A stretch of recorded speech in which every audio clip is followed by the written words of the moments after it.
Hey guys, HindleCBA here, and I'm bringing a deck profile on Sylvans with a bit of a weird tech, if you want to call it that. You don't have that, it's not really competitive, but it's just a little idea which you could throw in maybe just as a bit of a surprise factor. But yeah, if you've stayed tuned to my channel, well, there would be no need to because I haven't uploaded in a while, so I always say that I want to start a channel up again, but not really motivated to do Yu-Gi-Oh anymore, just because I'm not finding the game that great. I usually played it once every week, but now I'm usually playing it like once a month at tournaments. So yeah, I thought I'd just give a bit of my story of my life there. But anyway, I'll get into the Sylvan profile. It's just a standard Sylvan deck, and when it comes to the weird tech cards, then I'll explain how they work, and yeah, so get straight into this. So we'll start with just a standard 3 Sylvan Hermitry, best Sylvan in the deck, draws and excavates, and it's 2,700 attack, which is not bad, but can't really compare to other cards out there like Blue Eyes and whatnot. And then the 3 Sylvan Sage Koya. Pretty good card, can get you back Sylvan Charities and can special summon from the hands. And then 2 Sylvan Marshleaf. Again, just a nice way to start excavating. When you normal summon it, you can excavate 1 or 2 cards. So yeah, and when it's excavated, destroy a monster on the field. And then 2 Sylvan Princess Sprout, just a good way to get your XYZs out, because when it's excavated, declare a number between 1 and 8 and it becomes that level and special summon it from the graveyard. And it can also work with synchros as well when you want to manipulate its level. And just the one-off Sylvans, Sylvan Cherish Sprout can get special summon a level 1 plant when it's excavated. Sylvan Peacekeeper, when it's excavated, you can special summon a plant type monster from your grave with level 3 or lower. So it's a nice way to get back Lone Fire Blossom. And then just Sylvan Koroshirumo. It's obvious when you said it what it is, because it's the only card you're probably set in this whole deck, apart from like a glow up bulb or whatnot. But yeah, it's pretty good. It's a bit slow because you have to set it to activate its effect, and it has to be flip face up. When it's excavated, destroy a spell a trap on the field. And then to get into the other plants, blatantly playing 3 Lone Fire Blossom, best plant card out there. Yeah, just special summon a plant type monster from your deck. Pretty good. And when you open Lone Fire and Soul Charge, well, that's pretty insane. The 3 tuners I play in the deck, this is my preferred one because it can copy the level of any plant, so you can go into your XYZs pretty damn easily.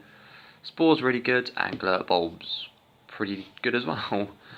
And then the last plant, 1 Rose Lover. Just a nice way to special summon a plant type from your hand, especially those Hermitries or Sage Koyas if you have no way of summoning them. And then the 2 Maxis, just because Upstart Goblin's gone, so just a nice way to draw more.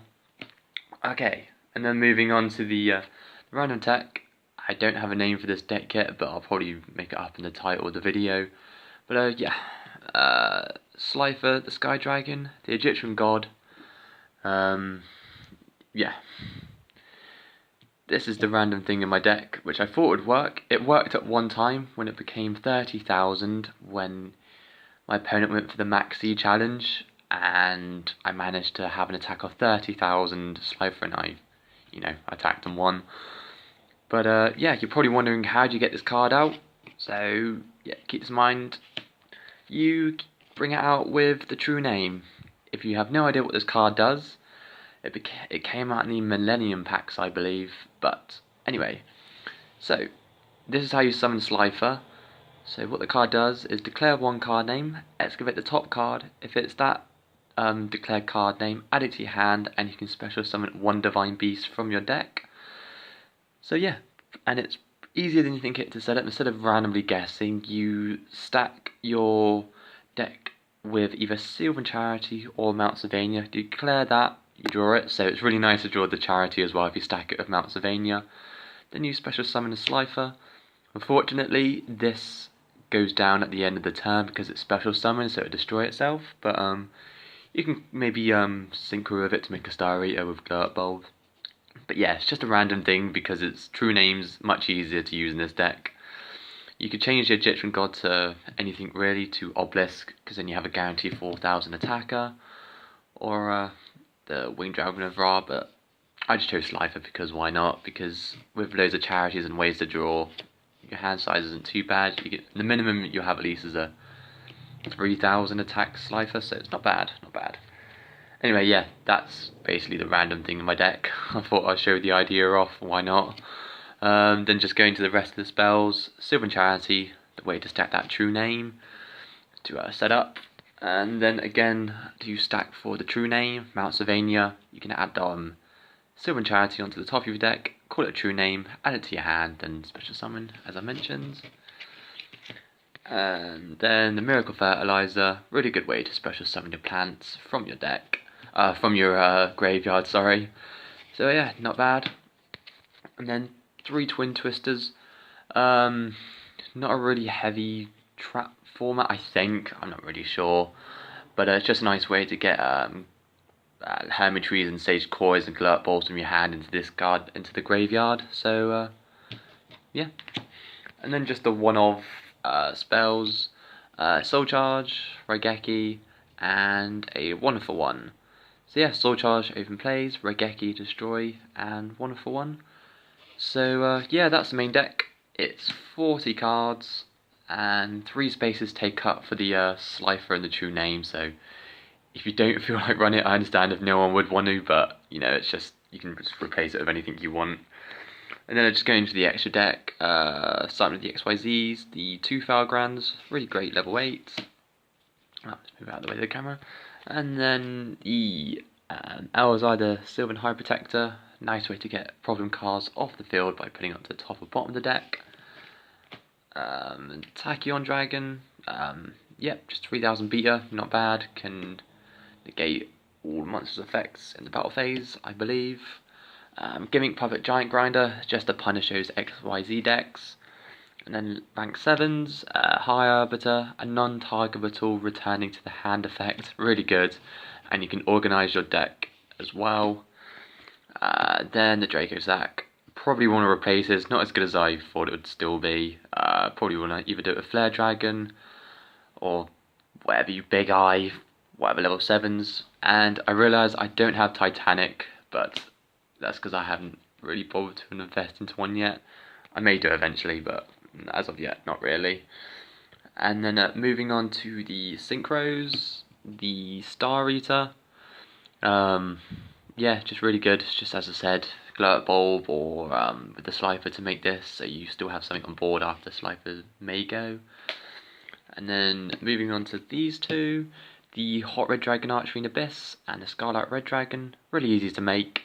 Summon this, Glurt Bulb, make this, and yeah, just a really good card in general, can negate any face-up card during either player's turn once per turn. So yeah, pretty good.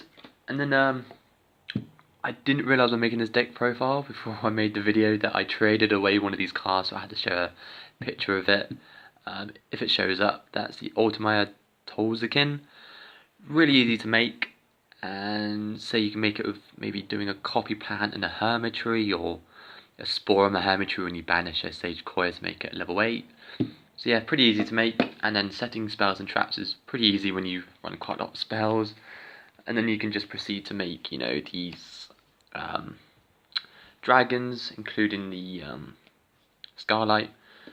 And so yeah, and then as well you can also make a Black Rose Dragon. Obviously you can't use its nuke the field effect, but you can use its other effect to change a card to attack mode and make its attack naught. So some potential there. Probably better things to replace, like Clear Synchro Dragon, but again it's too much. And then just Crimson Blader, pretty good against some decks, and just a Formula Synchron. So yeah, good I suppose. You can make the Synchros, level 8 Synchros pretty easily in this deck, but much easier to with Ultimaya. And if anyone cares, that's the extra deck and main deck. Just moving on to maybe what you want to side in this deck. Raw Degree, play no traps in the main deck. Imperial on Wall, because it's still a decent card and you don't want your stuff banished if maybe like a Dark or a Macro Dimensional Fissure. And then just the mirrors, the Light Imprisoning and Shadow because of BA maybe, but I'm not sure they care about it too much, and Light Imprisoning for maybe Blue Eyes. And then for the spells, the Spell Shattering Arrow. Pendulum decks are still pretty popular, so I think just having this to do extra damage is pretty good. And yeah, you can replace any of these with anything really. And then for hand traps, 2 Effect Veilers and 2 Flying Sea. So yeah, that's the deck. I suppose, just thinking about it, I'll call it Sylvan Egyptian God, I suppose. But yeah, just a weird mix, to be honest. You don't have to play this, but I thought I'd just throw the idea out there. But yeah, if you enjoyed the video or you have any comments on the video, let me know. And yeah, goodbye for now.